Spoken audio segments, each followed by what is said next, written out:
Now, you used to work for the federal government. I did, yeah, for 7 years. Doing what? I was policy advisor for a Liberal Party senator.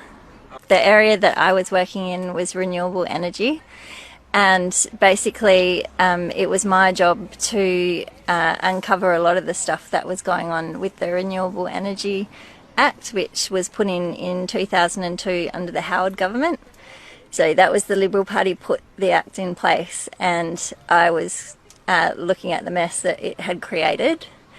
And what a lot of people don't understand is that the Renewable Energy Act creates a subsidy environment where if you build wind turbines, you're paid between $600,000 and $900,000 per turbine per year as a subsidy alone. Well, if it's on your property. No. So what happens is the wind company comes in and they pay a lease to the farmer to build the wind turbines, and that in effect makes sure that the farmer is still liable for the turbine. Okay. And they pay a lease of $12,000 a year, usually, and the company gets paid between $600,000 and $900,000 per turbine per year.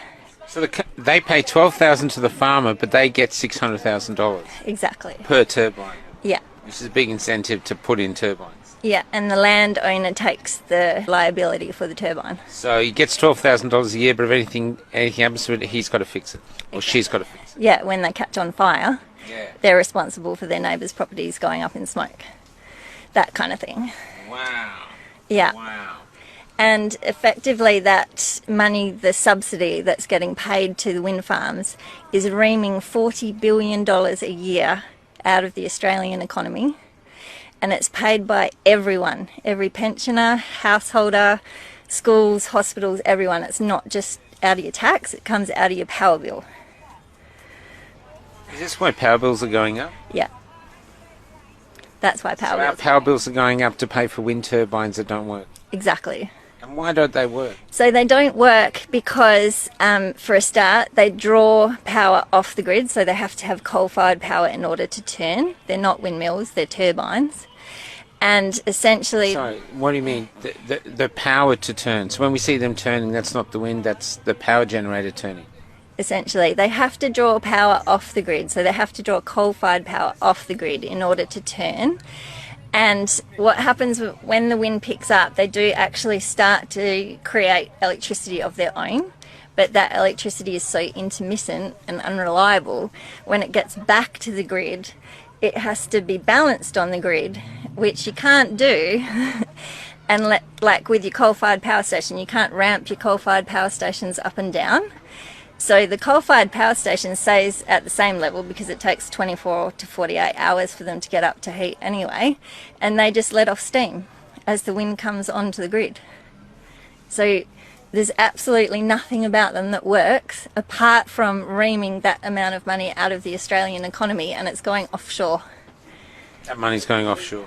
And that's remarkable, folks. That's absolutely remarkable. These wind farms are coal-powered. They're electrical wind farms.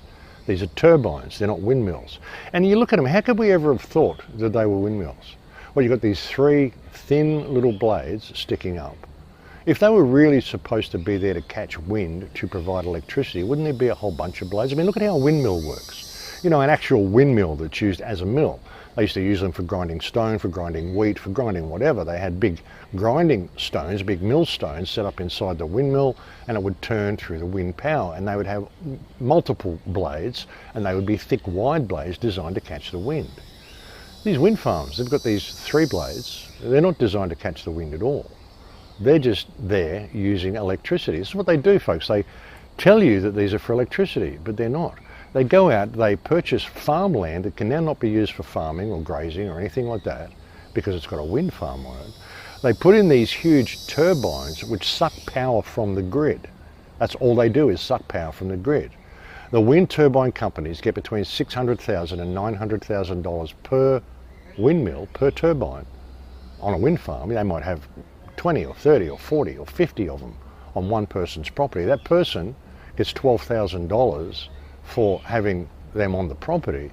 These guys get $600,000 to $900,000 per turbine, and all they are doing is drawing electricity from the grid. And if they ever start going fast enough to produce electricity, well, as she said, it's so unstable and so unbalanced that they can't use it. And if it goes back onto the grid, it's going to create instability, because a coal-fired power station, electrical power, when you get electrical power to your house, it's got to be stable. You can't be ramping it up and down all the time. You get dropouts and things blowing up. And you know, the electricity supply in all of our homes has to be stable. When it's not stable, we run into all sorts of electrical problems. So of course it takes 48 hours to get the power station up and running. Once it's stable, they want to keep it stable. So if power comes in off the wind farms, the only thing they can do to keep it stable is to let off steam in the power station so the current remains constant. They can't use it at all. I mean, what are they going to do? Like reroute it somewhere else to a big jar that they keep the spare electricity in? You know, think about how this works, folks. So these things do absolutely nothing except drain massive amounts of power off the grid that you all pay for with your electricity bill, and they funnel $40 billion a year offshore. And this is happening in every single country that is running these wind farms. And the more they're talking about shutting down coal-fired power stations, the harder the electricity supply is going to be to maintain, because of course these wind farms, they're going to be putting up more and more wind farms, the more coal-fired power stations they shut down, and eventually they'll just have enough coal-fired power stations to run the wind farms, and they'll be trickling energy out to you and telling you that it's your fault because you use too many plastic bags. This is a scam, folks. This is like the mafia has got nothing on what our government is doing with this wind farm situation. This is the biggest scam, and this is what is driving the climate change agenda. And if your government has wind farms on land in your country, this is what they are doing.